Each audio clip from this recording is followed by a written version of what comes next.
Old man. Keen to come rap with y'all for a second. You know what I mean? So I'm out here. I'm out here in the streets, man. Just coming to catch a good breeze. Figured I come out here and come rap to y'all for a change, man. Um, you know what I can say? It's because sometimes I be at a loss for words, right? But you know what I can say? I can say this, right? It's funny how in this world you will have a lot of people who will be willing to aid in your downfall, right? But right, or you have a lot of people who will want to come to you when you down.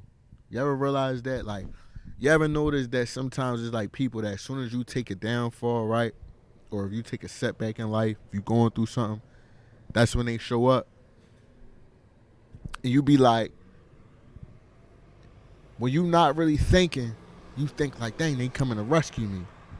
But what I learned in this world, ain't nobody really here to ever rescue you. Like God is going to save us, and you can't put your faith in man.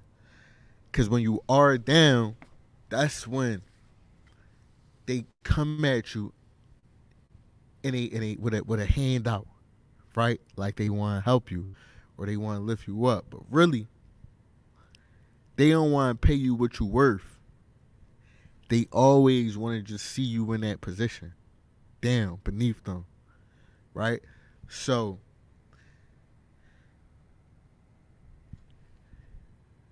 when you hit that position, they there. But when God exalts you and He puts you on a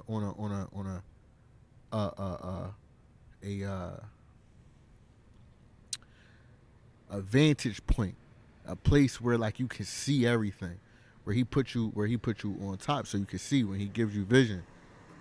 That's the times where the same people who will give you a handout while you down or put a hand out while you down, they won't be there for you. They won't acknowledge you in that capacity. When you in a different capacity, they won't acknowledge you there. If anything, instead of acknowledging you there, they will try to point out or insinuate that you don't deserve to be there. You ever realize that? Like, yeah, can you afford to do that? Or I remember when I was just telling you that. Or yeah, I done that before. Or I was just there. Or I just did that. You know the comparison. They want to compare themselves to you. It's never like, yo, man, congratulations. Or matter of fact, because we don't even want the congratulations. But you know, I don't know. It's like this sense of like, when you ever notice how like when it's a stranger and they see you doing good, a stranger that see you doing good, that's not a hater, always just got a way to make you feel good. Like it's nothing. There's no ulterior motive attached to it. Like, oh, yo, man, I like that. I like that. I see what you doing on that thorough. Where they reach out to you, yo, man, boom, boom, boom, and it's just genuine. But the people who don't, I was just I was watching like somebody was saying where it's like the spirit of jealousy and all that. You gotta face all that. So I'm just talking because it ain't really about nothing to me. Cause how I see it is God give us the authority to trample over wickedness and all that. You feel me? Like I just like, yo, like nothing can really stop what God want. It can be a lot of bumps and bruises along the way. It could be a lot of adversity that you have to face. But when you facing the adversity, it's like adversity really help grow you. Like when you lose everything, you hit rock bottom, and you start over again. You build it up. You build it up better. You build from a new foundation. And I mean, and if God forbid it gets knocked down again, and you you keep going, and then you learn from those. Now you got two mistakes to learn from. And like life, man, it will cause you to make mistakes, but you don't learn without mistakes. That's why God gives you grace, because he knows that you're going to need grace in order to like learn. He knows you. He knows you're going to need that, right? And so when you moving through life, here goes some police. I think the police one. You already know how when you black, you can't do nothing extravagant. When you a black man, God forbid you a decent boy, or you doing something decent, or you know what I mean? They see I'm sitting out here with a camera and a light on me, and they want to pull up slow. But adversity ain't nothing to me. You feel me? They could watch. Let's let them watch. Keep me safe for real. Do your job. Make sure nobody don't come bother me. But y'all don't come bother me. But anyway, that's another thing. I'm blessed by God. God knows what he has me out here for. He knows what. See, God goes in front of us. And that's why I have that do not involve fear brand. Matter of fact, I'm going to touch on that real quick with y'all. A few years ago, when I first started the Diff World brand, right? When I was first coming at that, how this happened is because I was going through something in my life. I'm going through something, but at the moment I was just going through something I didn't understand at all. And I was trying to figure out, like, God, like, what do I do in this situation? I'm afraid, I'm confused. I'm not sure what my next move is, and I'm sort of scared, right? So I had the feeling of fear in my heart, and I know, like, we're not supposed to be scared or nothing. We ain't supposed to be fearful. But I was scared. I was like, dang, I don't know the outcome. I don't know what's going to happen, God. I don't know. I was praying. I kept, keeping to myself. I was trying to be a man and not be scared or nothing. So I'm like, dang, what do I do? I was trying not to show my emotions. And so every night when I was alone, or I would go into the bathroom, because that's where I always go. I've been doing that since I was a kid. Or when I get in my car and drive off, I would just ask God, like, God, what am I supposed to do? And so this one particular night, my wife had left me alone in the house by myself. She went to go handle her business. And I was in the room. And as I was sitting there, I had like the strongest anxiety I think I've ever felt. And I kept hearing, don't involve fear. Don't involve fear. Like, whatever you do, it just was like pounding on me. Don't involve fear. Don't involve fear. To the point where it was like I couldn't stop thinking about it. It just was ringing in my head. That phrase, don't involve fear. I kept just hearing, like, not to be scared. So I'm like, is that God speaking to me? Why can't I tried to change my thoughts, divert my thoughts. It just kept pounding on me. So eventually, I guess I fell asleep, or maybe I can't remember exactly if my wife came in or what happened after that, what took me out of it, but it was just ringing in my head so much that I noticed. So I didn't think much of it at that point in time. I just felt like I felt the presence of God while that was happening, but I didn't think much about it. But what happened is the next day, I was talking to this woman at work. I get to work, and I was speaking to her. It was an older lady. I always meet older women for some reason, too. I was speaking to her, and I said to her, I've been feeling a little bit afraid. I got decisions that I got to make, and I'm facing a lot of stuff, and I don't really know. I don't have the answers. I've been praying. I don't feel God answering my prayers, and I'm not sure what I should do. And she was like, well, anything you want to do can work out as long as you don't involve fear. When God asks you to do something, you just need to do it. You just need to, just get on your knees, pray to God, and that his will be done. And whatever it is that he leads you to do, don't involve fear doing it. And when she said that, I got the chills, because the night before, that was the premonition I was having. The don't involve fear, don't involve fear. It just kept like ringing over and over again, over and over again. So I'm like, dang. So when she said that, some random lady that just was like I was working as a cashier when a random lady just walked up to me and said this. I'm like I just knew it was God. Like the night before, I felt like that. Was that the presence of God just telling me not to be scared? And then the very next day, I'm explaining how I feel to some random woman, because that's how I get my counseling. And she brings it up again, like, whatever you do, just don't involve fear. So I knew at that moment, like, dang, that's what God wants me to do. He wants me to be fearless, to let him go in front of me and to not be scared at whatever I do. And so that's how I faced my challenges that for the rest of that time being. I just started to, all right, whatever it is I got to do, I'm not going to be scared. I'm going to do it. And that's how I've been rocking. And then I decided to, how do I remind myself this? You know, because you get weak or it slips from your mind. So I'm like, how do I remind myself?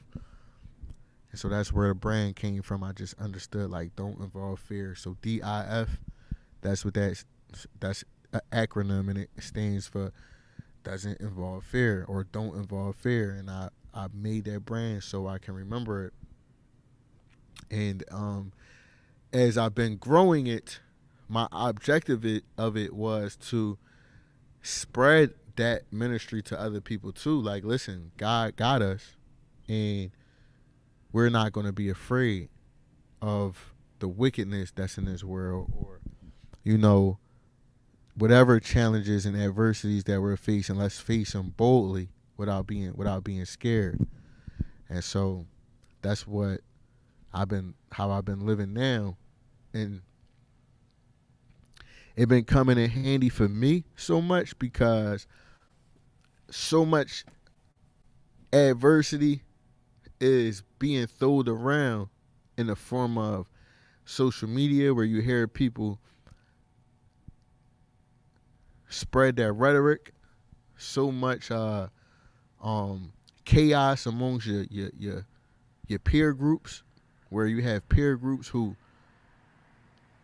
almost instill fear into you, right?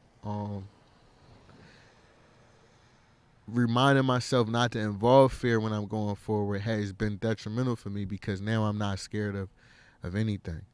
Like, you know what I mean? Like, I'll face anything, anybody, brother, mother, cousin, sister, aunt, uncle.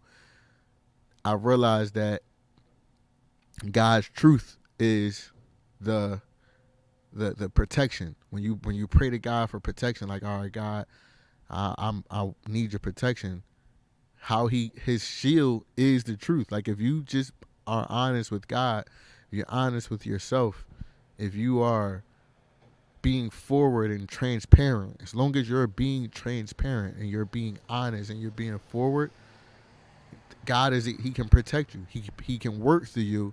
And I realize that God will protect his works. Like, he's not going to start a work and then let the devil mess it up. Like, the devil is nobody to God. So the devil not going to mess up what God started. So when people say, hey, don't announce your blessings because people is praying against your downfall, or when you got friends who are corrupted or family members who are corrupted, and they try to force you into the same fears that they have and insecurities that they have, you know, by being transparent and being true with God, God won't let their insecurities infiltrate your heart, because your heart is open for God.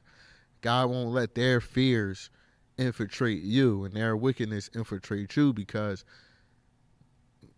nothing can when you're open, you don't retain wickedness. Like the light is shining through. It's like you're a beacon of light. You're light. So darkness can't survive in that, because darkness has to stay hidden. Wickedness has to stay hidden. It can't be exposed.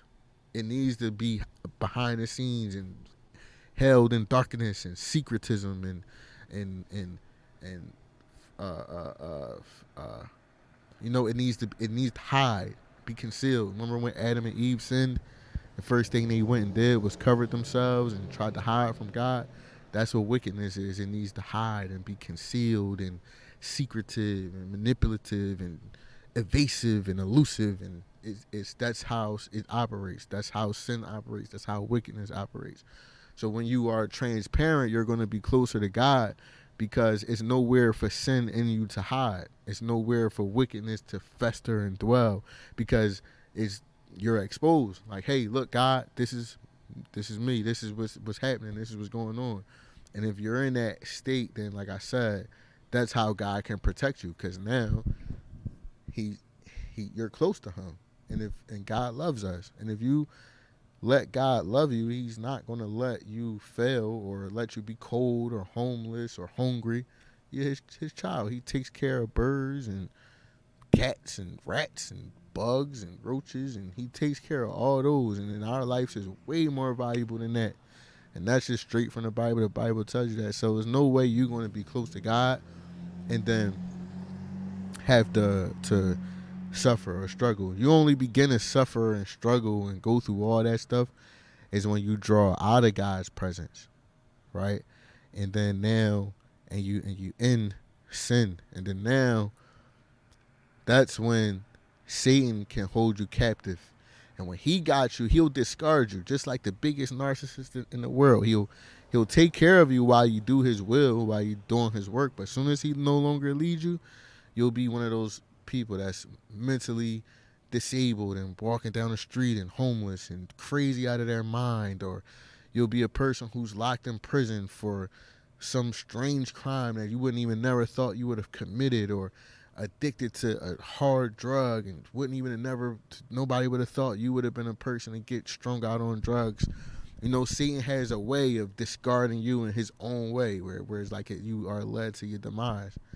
So, you know, moving in this world, you really can't have no fear. You can't let nobody scare you. You can't let nobody, like, when God puts something in your heart, go after it. Talk about it. Go home. Because what I'm seeing now is that throughout all my adversity, me just being transparent has gotten me to a place where I'm no longer in the same low point where I was at before. So you might see me being really transparent about my life situations, right? And some people might only see me being transparent, right?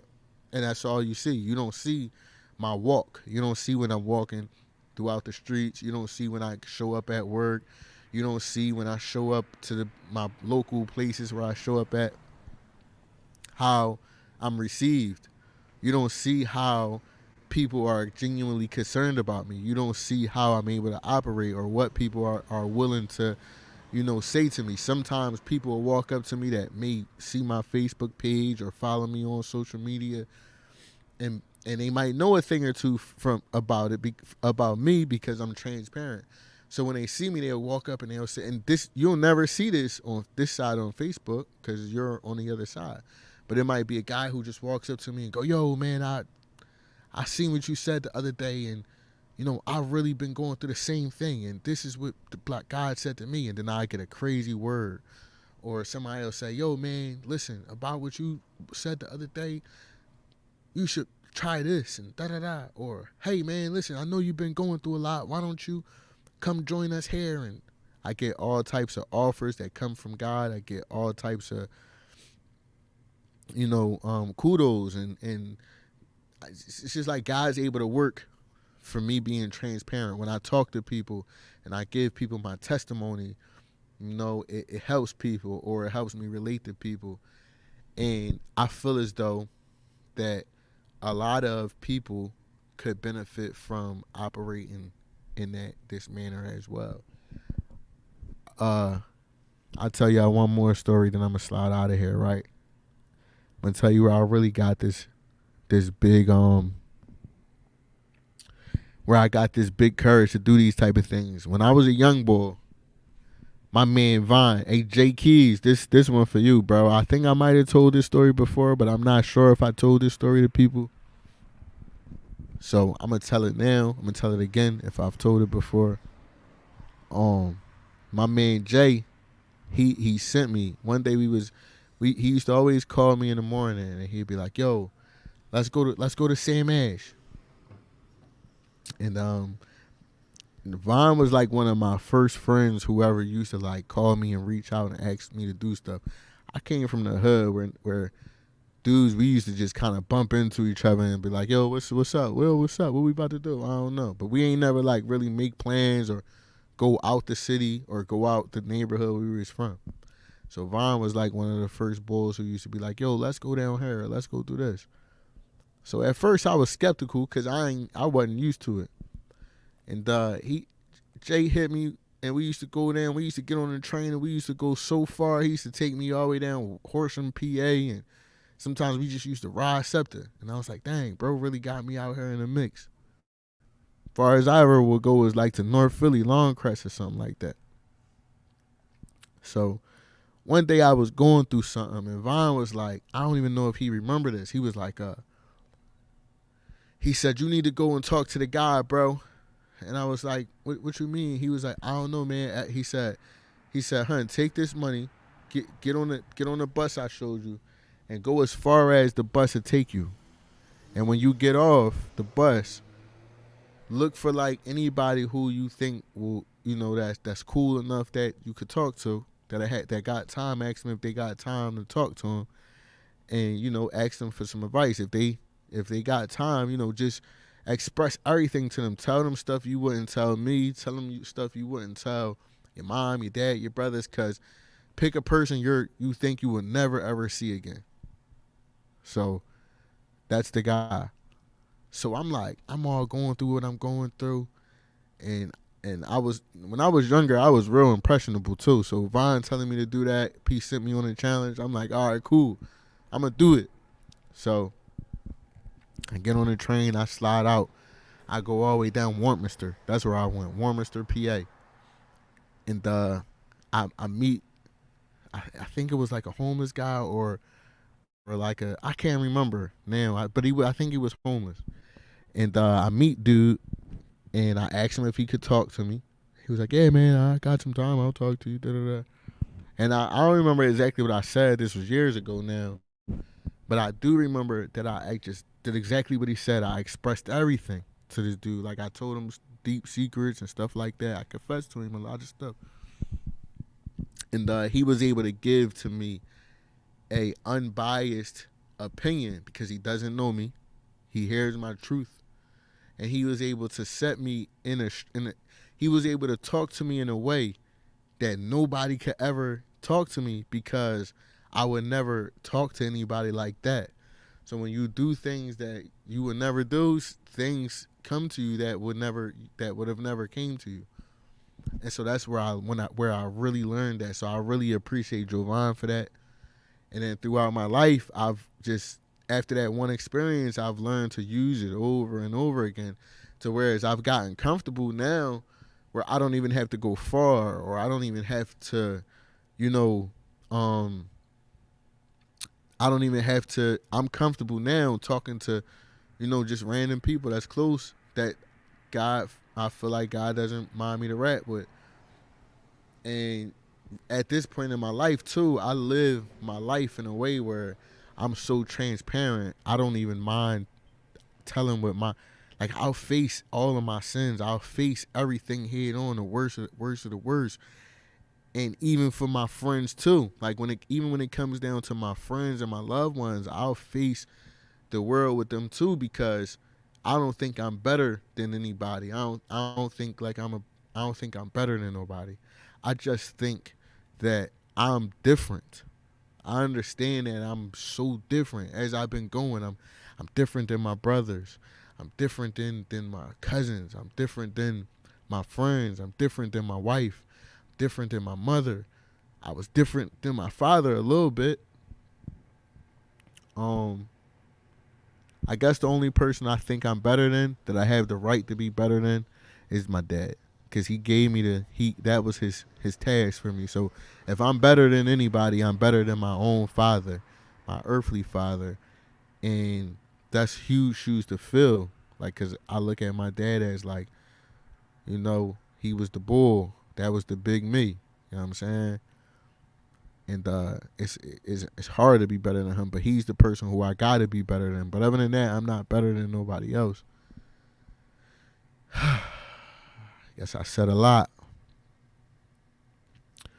I'm out here, man. It's a nice night. It's brisk. It's a brisk air. My dad used to like the weather like this. You know, some people love summertime. My pop, he liked the brisk weather. He always did. When it would be this type of weather, he would go outside and go on walks and blow smoke in it, to blow his breath in the air. I think my pop was a little off because he would be like, "Hey, it feel good out here." And I used to be like, "It's cold." And now that he's dead and gone, and as I get older, I think I see what he enjoyed about it.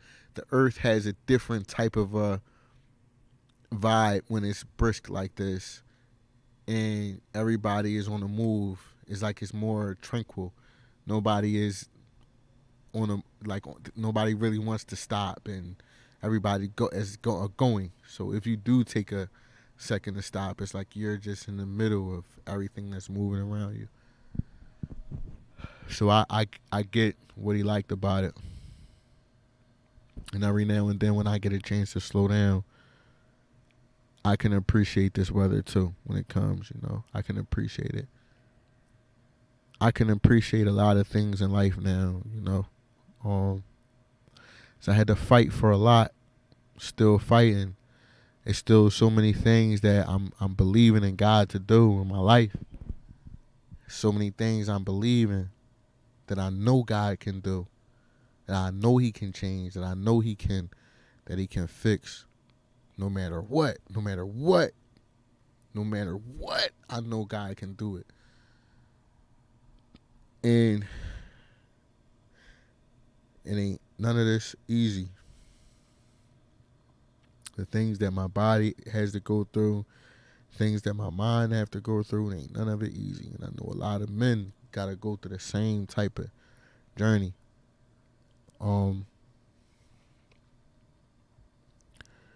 When it comes to spiritual endeavors,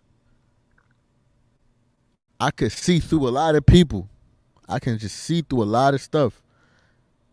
Like, I can see in what people say. I can see nuances on how people act, their tendencies. See, I have a certain type of pureness to me, right? God has preserved me. I'm 34, but I have a young aura. My aura is really young. I can be really giddish. I can seem really childish, right? And that I always thought was a disadvantage to me. But now I realize that a lot of people underestimate how intelligent I really actually am, or how in tune with the spirit that I actually am, right? And so a lot of times when I realize that I'm being undermined, or I'm not being, when people are taking me for granted, I've always used that to my advantage. Like, okay, you don't think that I understand what you're saying? You don't think that I understand what you're doing? Okay, that means that I'm in position to capitalize off of you, because now you're taking me for granted. So you want to use me for this situation, and okay, but I'll figure out a way to make it work for me too. And most of the time, I always come out on top. I always figure out a way, because people are not suspecting me to be thinking like that. So it's like, all right, cool. I mean, I guess that's why God put me in this position. Not saying that I'm wicked or whatever, or that because I don't even like to believe in capitalism. As I start to think about it, it's not really a good thing. But you do have to know how to capitalize in order to win.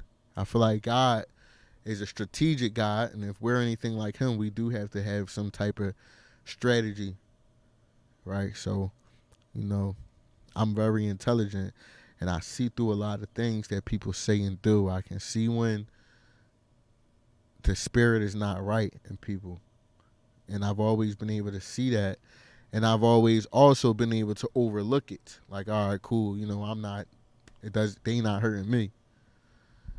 But now, the same people who I've overlooked things like, hey, this person didn't pay me what I was worth, but I got mine. This person didn't treat me fairly, but I got what I wanted out of it.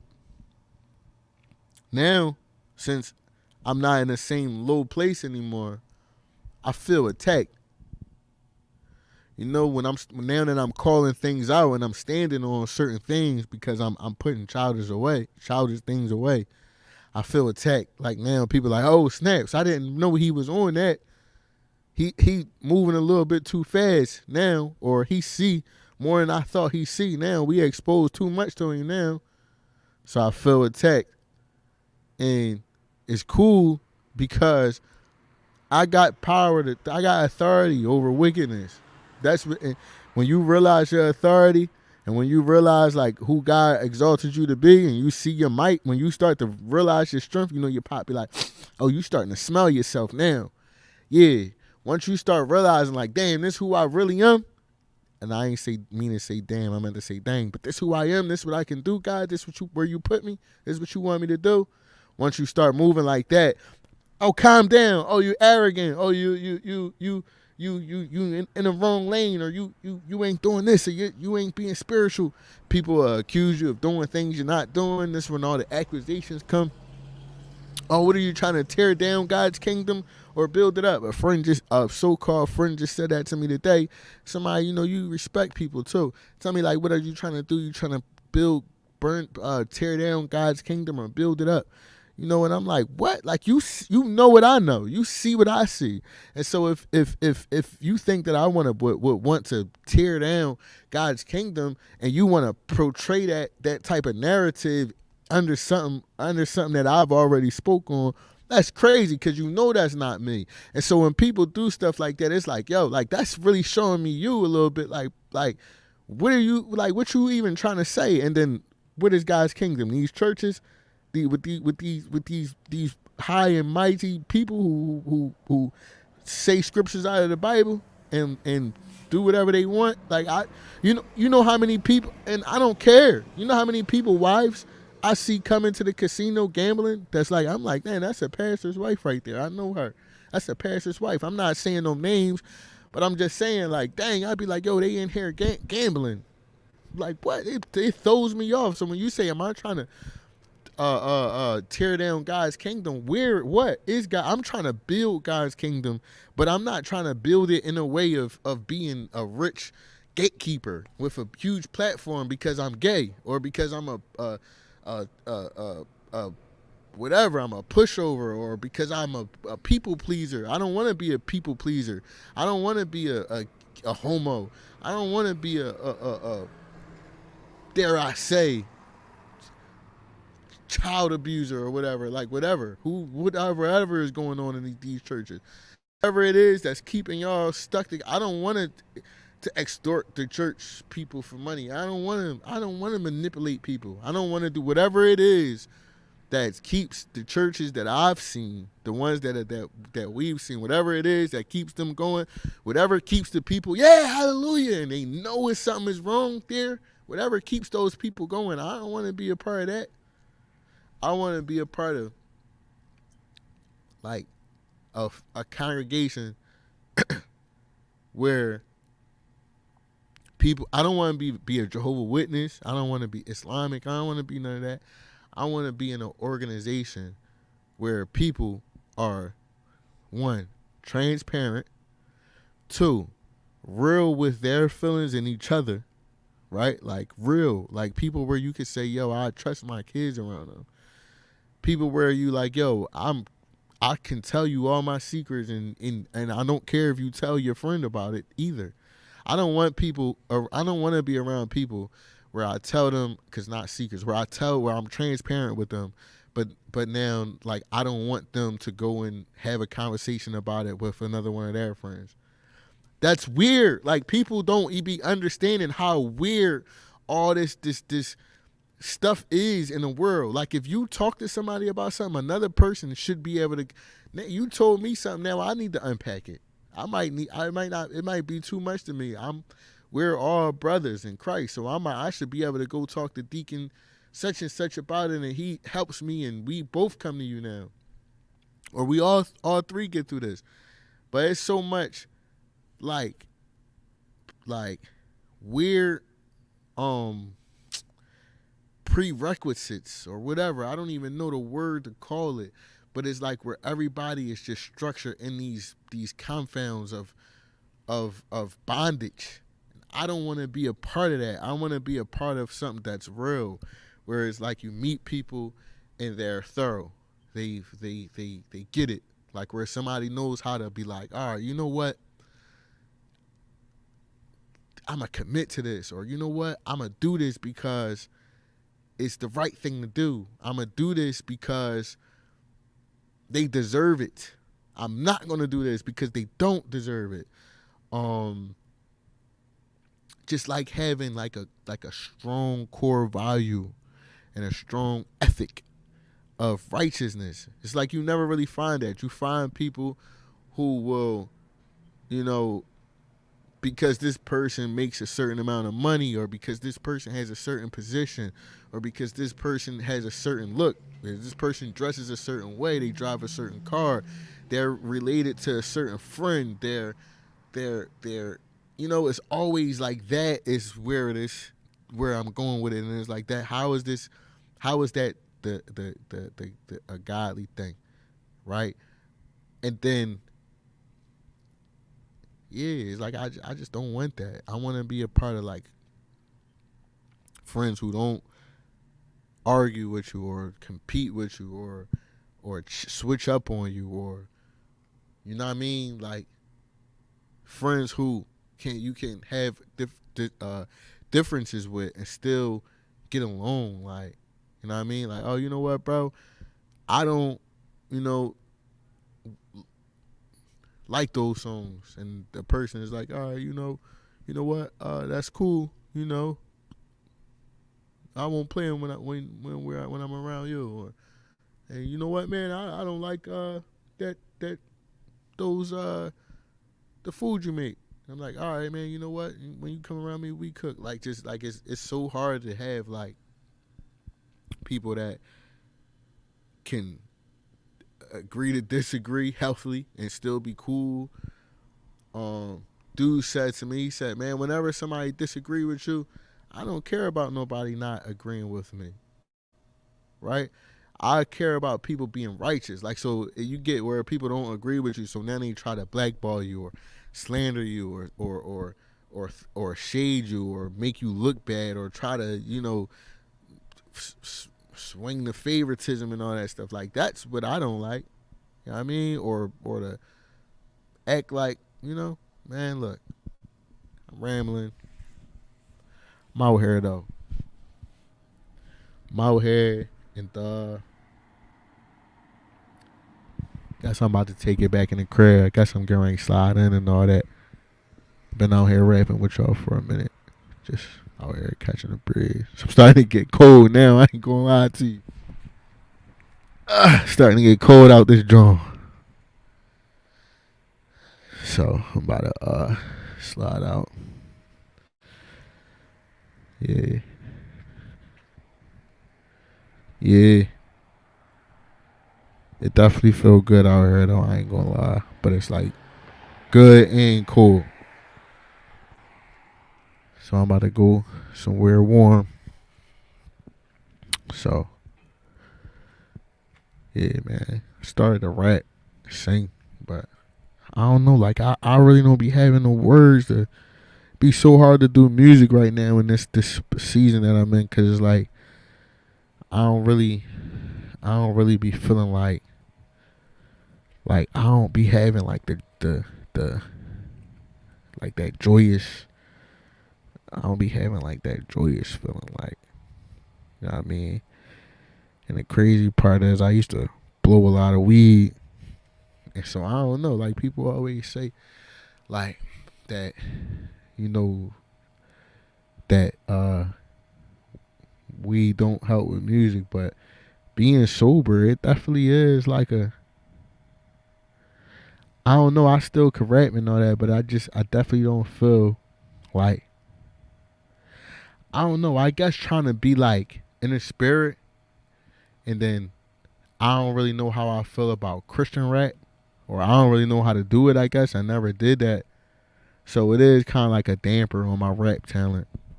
But I know God will deliver me from that too. So I'm out, deuces. Peace. Yeah, I'm out. Said everything I wanted to say.